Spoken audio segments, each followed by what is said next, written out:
In this segment, we're going to continue the same problem. We have x1, which we just calculated. x1 is 0.25. y1 we calculated to be 9.2656. And z sub 1 we calculated to be 5.4339. So what we want to do is we wanted to be able to calculate y sub 2, so we have to take the next step. So let's go ahead and do that. So we have to choose now I equal to 1, and the way we're going to do is we're going to calculate case of 1y first, then we're going to calculate case of 1z, then we're going to calculate case of 2y, then case of 2z, then we're going to calculate our y2, and then we're going to calculate our z2.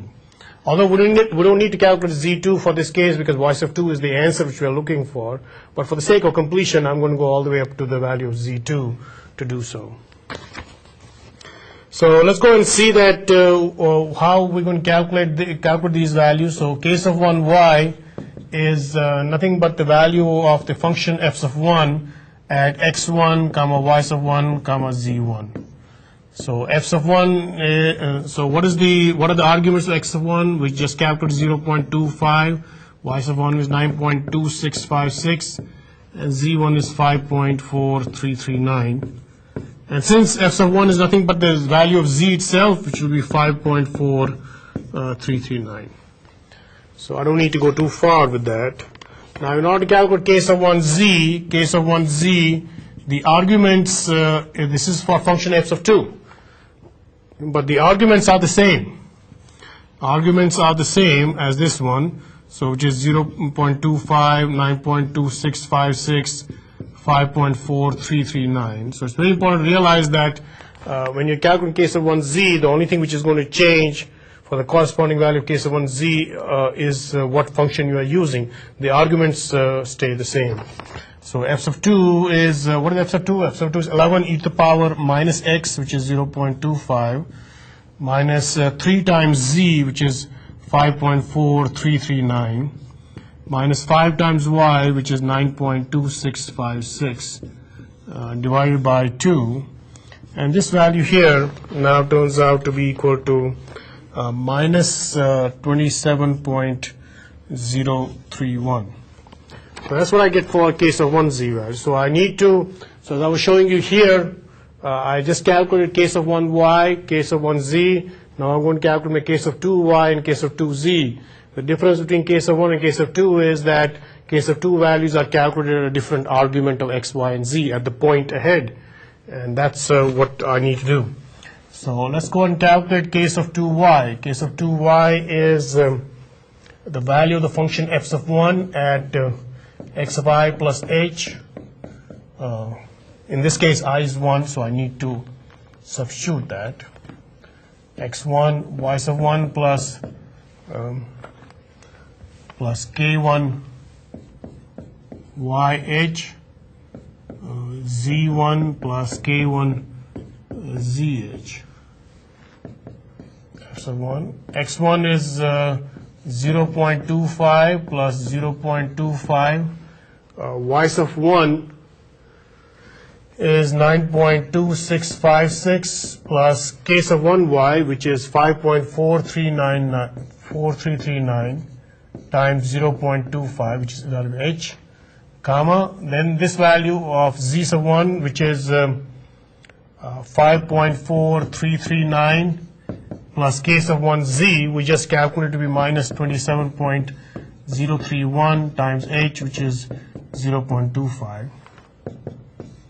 And that gives me the arguments of f sub 1 turned out to be 0.5, and then 10.624, and then minus 1.324. So you do need to understand the significance of these arguments. This is now the value of x at the point what I want to be. This is an approximate value of y at that particular point because I need the value of y. And this is the approximate value of the z at x equal to 0.5 because I need all these three values to be able to calculate what f sub 1 is. Now f sub 1 is nothing but the value of z, which is minus 1.324. The value of case of 2z, which is the which is the again is the value of f's of 2, but the arguments are the same. So I'm not going to go through the whole process because I know the arguments are the same. 10.624 minus 1.324, and f of 2 is nothing but 11 e to the power minus x, which is 0.5, minus 3 times z, which is minus 1.324, minus 5 times y, which is 10.624, divided by 2, and this value here turns out to be equal to minus 21.238. So what we do have is all the values of case of 1s and case of 2s which we need to be able to calculate whatever y sub 2 is and z sub 2 is. So let's go ahead and do that. We have y sub 2 is nothing but y sub 1 plus 1/2 the value of case of 1 of y plus case 1/2 case of 2 subscript y times h. Y1 we just calculated, we calculated in the previous step to 9.6256.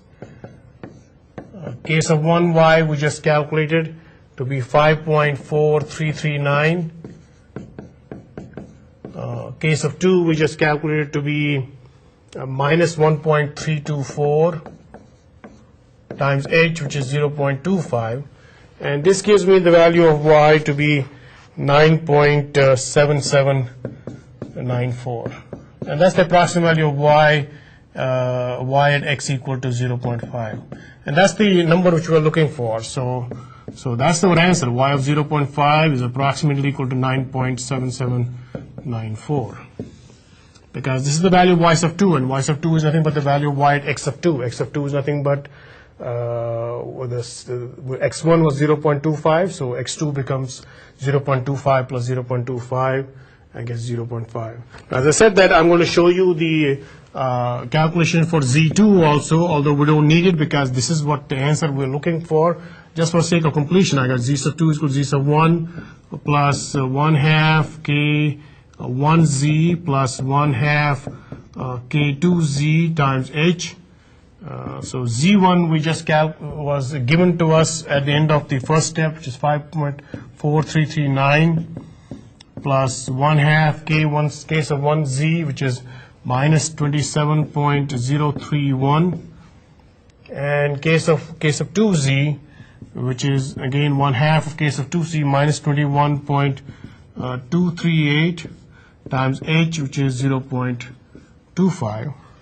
And this value here turns out to be minus 0.59986, and that's the approximate value of z at 0.5, or dy by dx at 0.5. Now we did conduct an analysis with different step sizes to see that how well, by reducing the step size, that we get a better answer. Do we get a better answer, and how fast does it converge? So let me go and show you what values did I obtain by changing the step size. So y at 0.5 exactly I found out to be 9.9046. So that's something which you can do as homework by using your ordinary differential equation course knowledge, by using Laplace transforms or classic solution techniques. But what I did was, in Excel spreadsheet, I said, hey, let me go ahead and calculate the value of y at 0.5 by using different step sizes.